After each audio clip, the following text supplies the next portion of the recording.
Fucking yee ass truck. I'm back. If you're new here, then there's might not be any break at all, and you will have absolutely no idea what I'm talking about. And maybe this is a year from now, and you're just binging through, and I'm talking about a break that I've taken, and you're like, what? Just look at the timestamps, or don't, or just completely skip past me. So my last episode was June 16th, 2022, and like a month after that, I had already taken a little bit of a break because I was getting busy with working and doing drag and the gigs and the whole 9 yards. And if you've watched the series up until this point, you've noticed things look different now. Things are a lot different now. In July, at the end of July, I was in a terrible, terrible rollover car accident, hit and run. Awful. Everything that could have gone wrong in the situation went wrong, other than us losing our lives, which is like the silver lining that got me through it, that still I look at today and I'm like, I'm alive. And that's really all you can ask for, honestly. But it was a lot, and it stopped me from doing a lot of things that I liked, like driving, and I got injured, so that was tough, and my hip hurts a lot these days, and my back, and there's just a lot of things that came with that. Come December of 2022, I got engaged, and then a lot of things came with that too, which is super great and fantastic. And for podcasters, I'm showing the camera the ring right now. Gotta make sure I get a good focused shot. So yeah, a lot of life-changing events. I feel like there's I think there's actually more. Actually, there's not, and it just feels like there is. But I looked and there's not. And I went through my Facebook and all of those things. Rabbit holes, you know? Wink, wink. So yeah, sometimes life takes over and you need a break from the world and from society in general. Okay, well, maybe not from society. That's not an option. You're not allowed to take a break from society. But you know what I mean. You know what I'm poking at here. I also just, in general, started experiencing, like, a lull in bookings and in the drag scene in general. And the long and the short of it is that the queens out here do not care for me because of drama that is very, very stupid and could have been solved if accountability was just taken. But I'm not going to get into it because it really doesn't matter that much. But the deal of it is that I'm not liked very much by the very few drag queens that there are out here where I live in California. Which, being from the East Coast, I thought that California literally was like a raining drag queens. But that is not necessarily true. Some places it's definitely true, but not necessarily true everywhere you go. But I've been having a blast in San Diego, but it's 2.5 hours away from me. So San Diego's great, but I try to go like once a week to see some drag shows and get my life and get my gigs, because I'm certainly not going to go see people who hate me, because every time I go somewhere, they're posting about it on Facebook. And I didn't realize I was that famous, but here we are.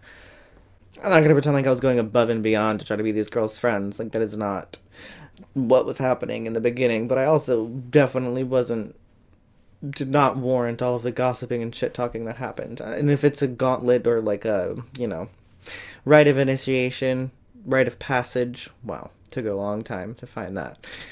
I don't want to be a part of it. I just didn't want any part of it. So I don't participate, and I stay in my own lane. But that... It just gets a little frustrating because I never got to really experience the going out to drag shows culture, because I turned 21 shortly before COVID. I experienced it, obviously, I am 5 years into this, but it was at like 18 and up bars, and I wasn't allowed to go to shows that other people were getting to go to because it was at 21 plus places that I couldn't get into. And then when I finally was able to get into those places, COVID shut down the world.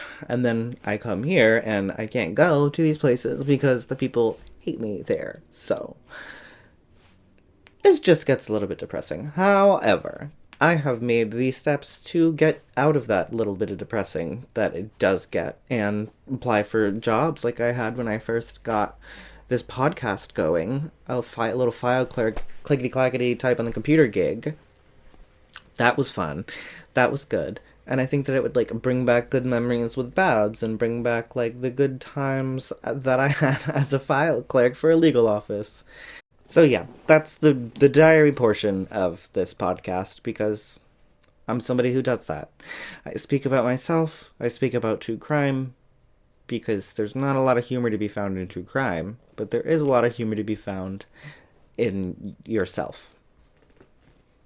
Myself. I have eyebrows again, and I glued them down for the first time in like 3 years today, and I did it on one try, and I'm not super happy with the way that it looks, but I don't think that you guys are going to be able to tell any sort of difference from this camera. I think that my lighting is going to help me out here, or not, who knows. It's a new studio hiccups. Let's see. I'm sure I can find... it's going to look great. You guys watching this right now are probably like, oh my god, this is fabulous. What is she talking about? This is...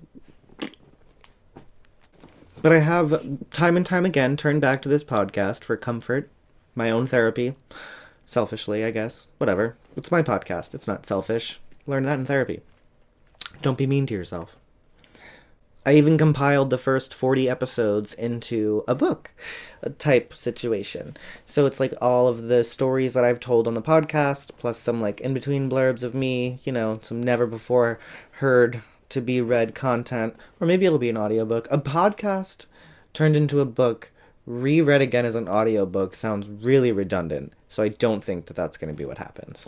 But the book would be really cute and it'll be good. So I'm going to work on that some more, figure out how writing a book works, how getting a book published works. I think you find a literary agent. I'm going to figure it out. That's not like top priority. It's something that I did.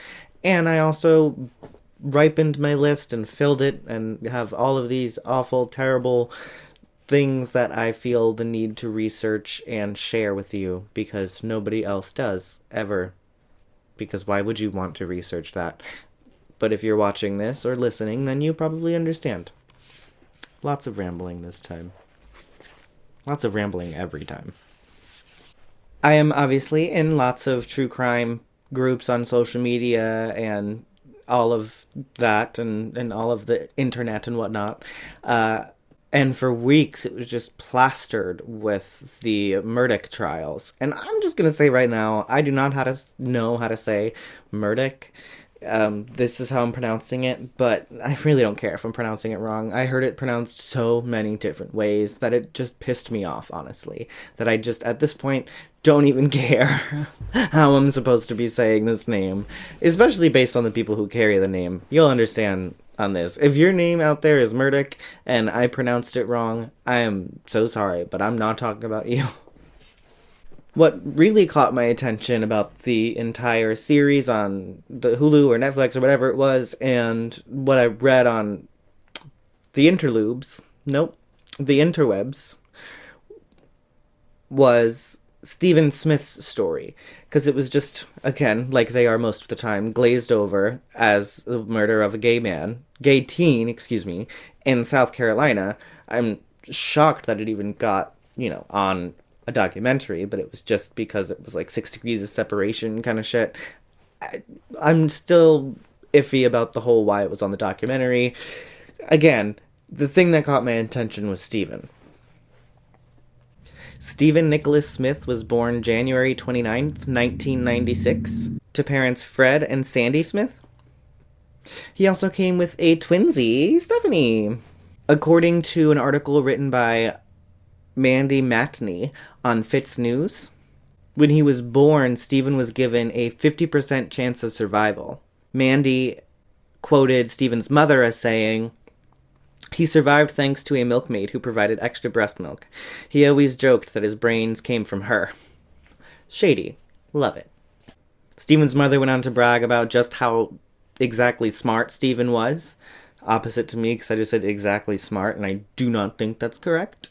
She said that every time she gave Stephen an allowance when he was a kid, he would go and spend it on books at the bookstore. Like a fresh book from Barnes & Noble. Which, honestly, I can understand, because the smell in a Barnes & Noble, a good bookstore smell, like in a good new book. Okay, it's really nice to just crack open a fresh book. Ooh, those pages. More book talk. Let's just talk about... I'm going to change our podcast into a book podcast. Which is just about, like, not anything about the content of books, but just about books. themselves, their bindings, their pages, the type of paper that's used, the smell, the crackle of opening it when it's fresh, even the crackle of opening an old book. I don't know if it's the same thing as crackling when it's old, but it still sounds nice. Stephen's mother also said he was so smart and he always had a dream of being a doctor. He grew up in Hampton, South Carolina, which is the low country area of South Carolina.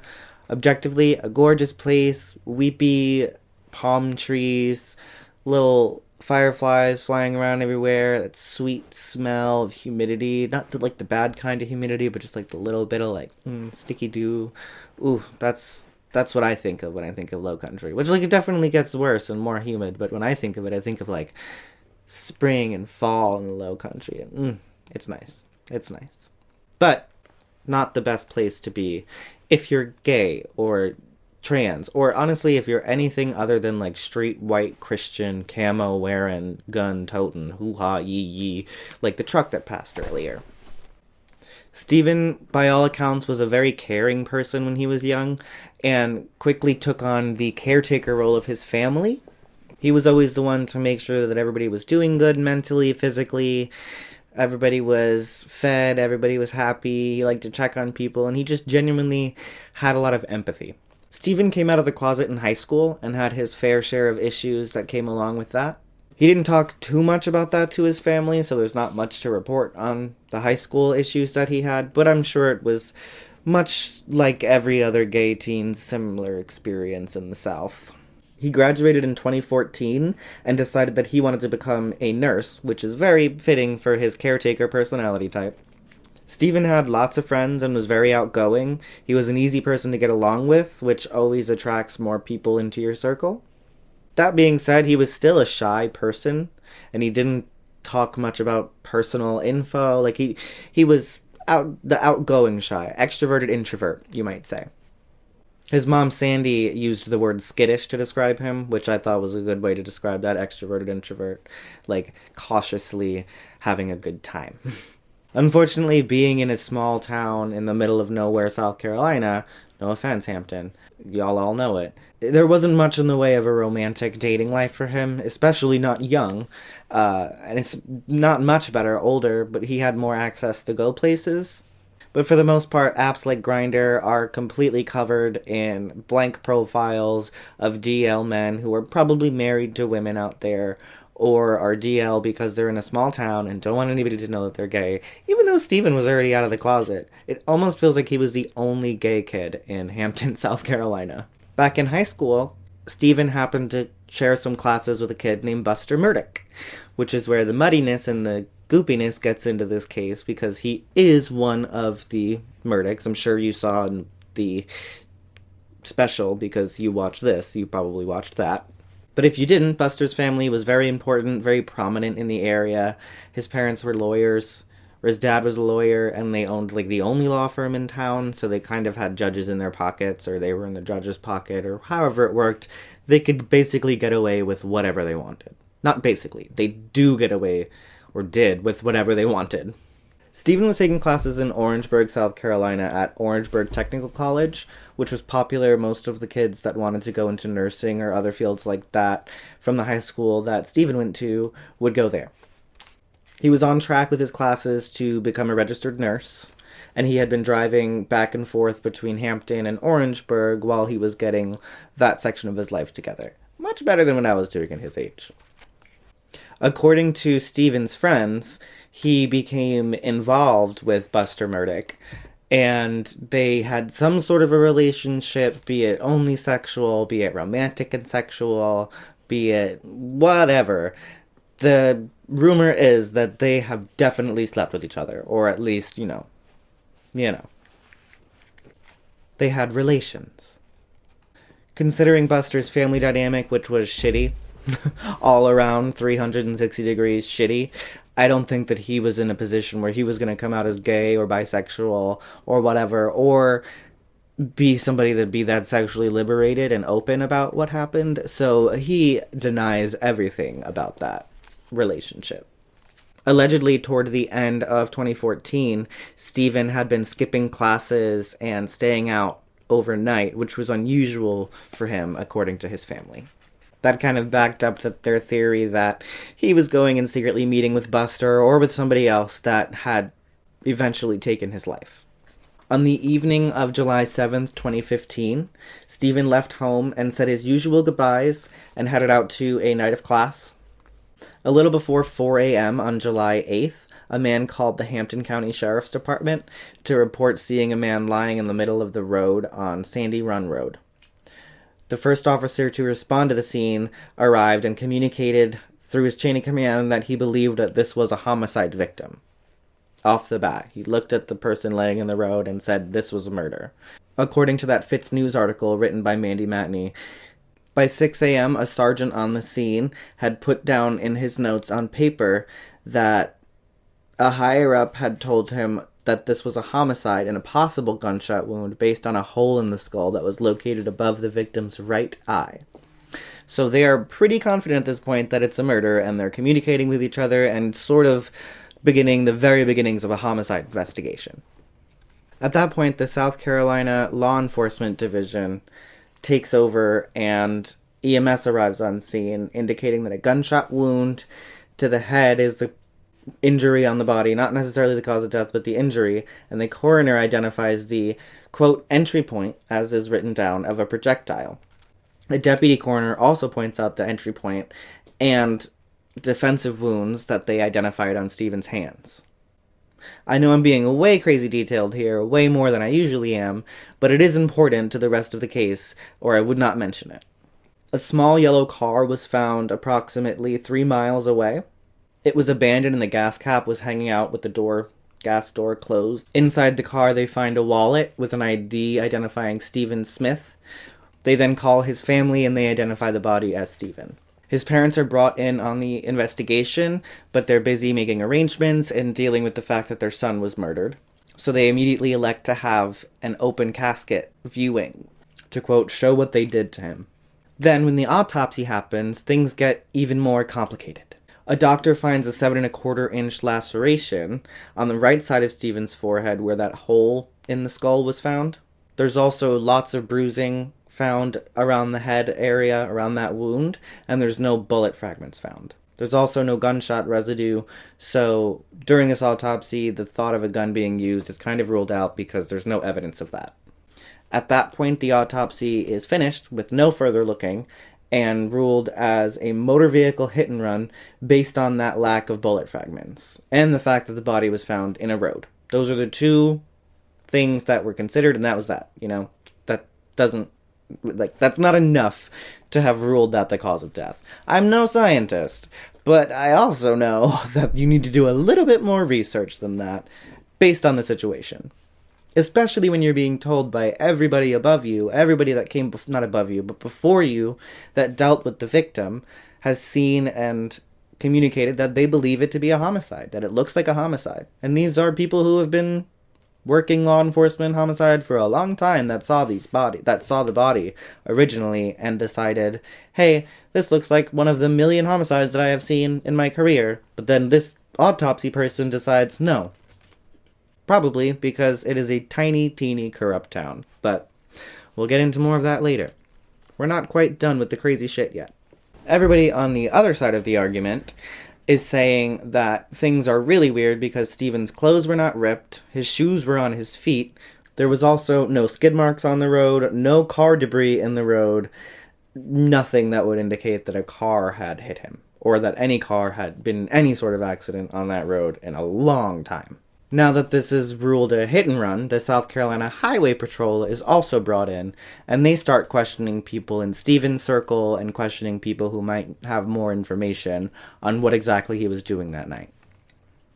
At that point, they put out a flyer for information regarding Stephen, if anybody has any information about him.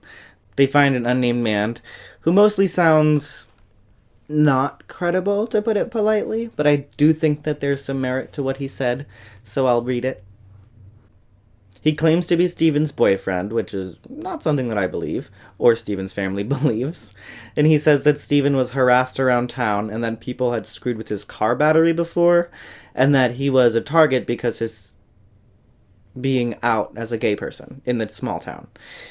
He also goes on to start rambling about how he had done a lot of drugs and had brain damage, so that's where things get a little iffy. But I do believe, out of all of that, that people were harassing Stephen in town because he was gay. Because I can totally see that, being somebody who is from that area of the United States. That's definitely something that happens. Stephen's mother sort of corroborates that by saying that Stephen was having issues with a guy down at the Bilo. So it sort of lines up with that harassment. But Sandy mentions that Stephen had told her they had kissed and made up. And that led me to believe it could have been a quarrel between Stephen and Buster. But kiss and made up doesn't mean literally kiss. I think I don't have to explain that. That's not what she meant. She did not mean gay kiss, okay? On July 17th, less than a week after Stephen's wake, the family is curiously contacted by Randy Murdaugh, who offers to take on their case pro bono, free. The family finds this exceedingly strange, considering that they do not have any sort of a relationship with the Murdaughs as a family. They don't really know them, and they're just this, famous family around town who's in charge of a lot of shit that's randomly offering them free legal services. So they're like, wait a minute, this is strange. They do accept, though, because it was free legal services from the best and only lawyers in that town. At that point, detectives also interview an unnamed female family member of Stephen's, who is probably his sister based on everything brought in here, so Stephanie, allegedly.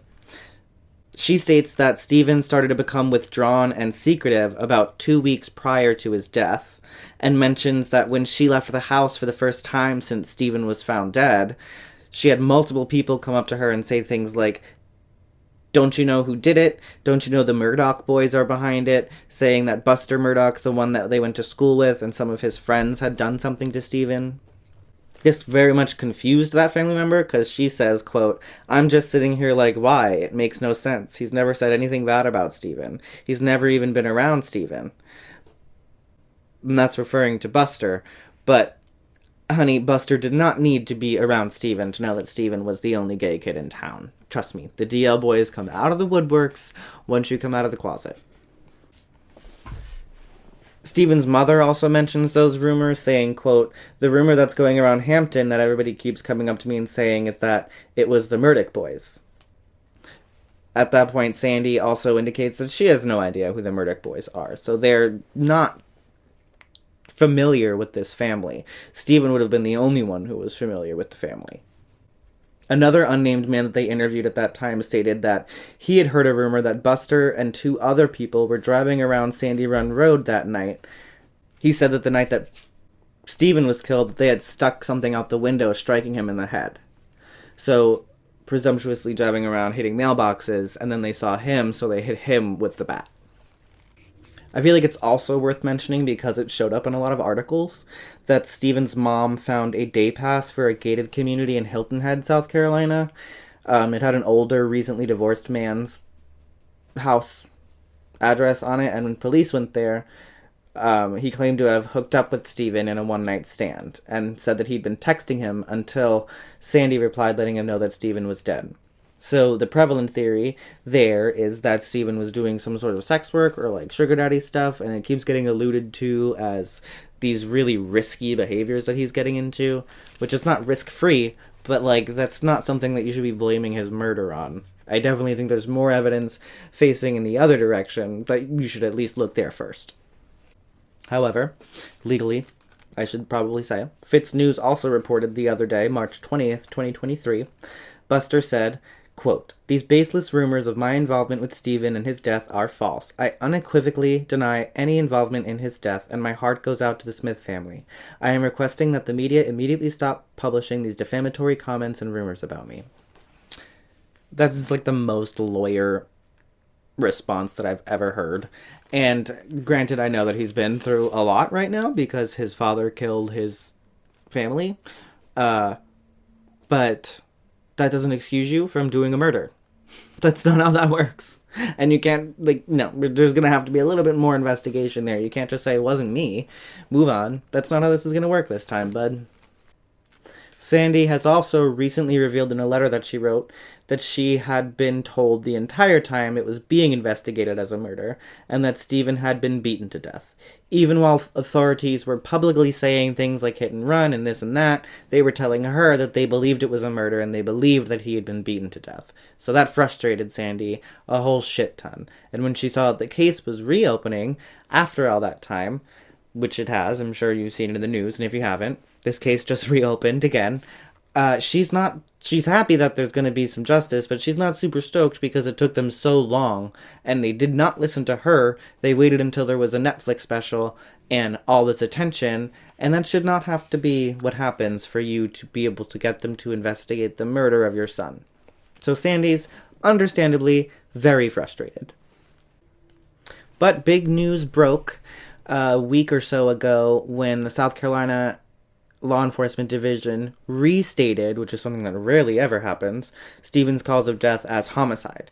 So it is now unequivocally, a word that Buster liked to use, being investigated as a homicide. Not a hit and run, vehicular manslaughter bullshit. No, homicide. So that's good. That's a good step in the right direction. It's just an absolutely crazy fucking story, and a hell of a shame that the Smith family has had to deal with what they've had to deal with at the hands of probably the Murdaughs. If not, then zoop, zoop, zoop. I don't usually do these, unsolved cases where I put my opinion in it, but I feel like I have read enough in all of the so much media and documents and video and this and that I've seen and read.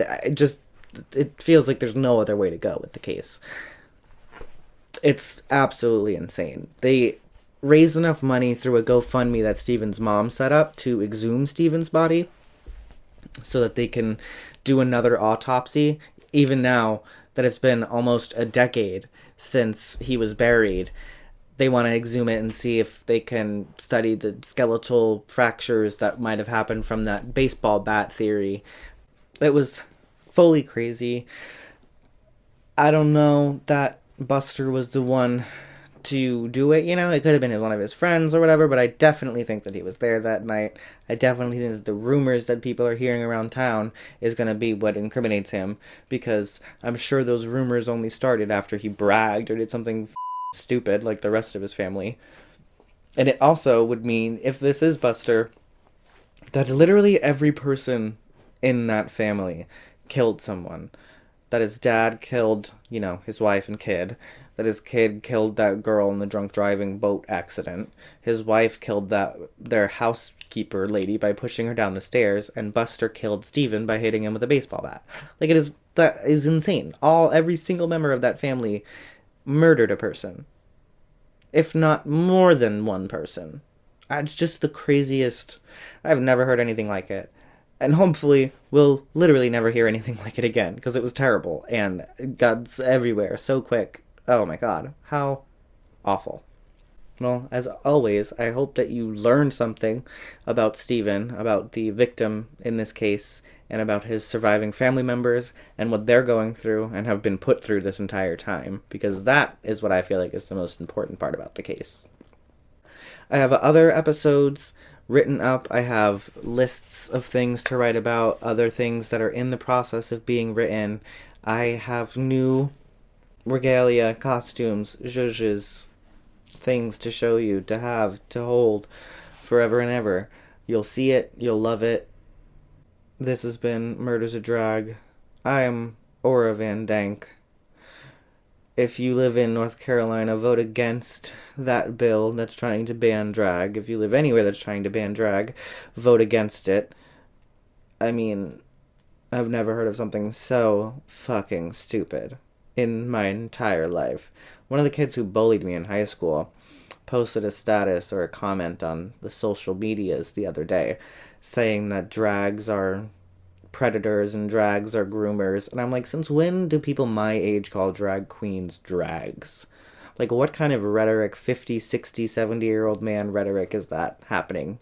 This person is my age talking like that. It's scary. They're acting like 60-year-old Fox News drones, and they're in the same age range as me. I don't get it. I don't understand. I thought that we would all be better, that we all collectively agreed.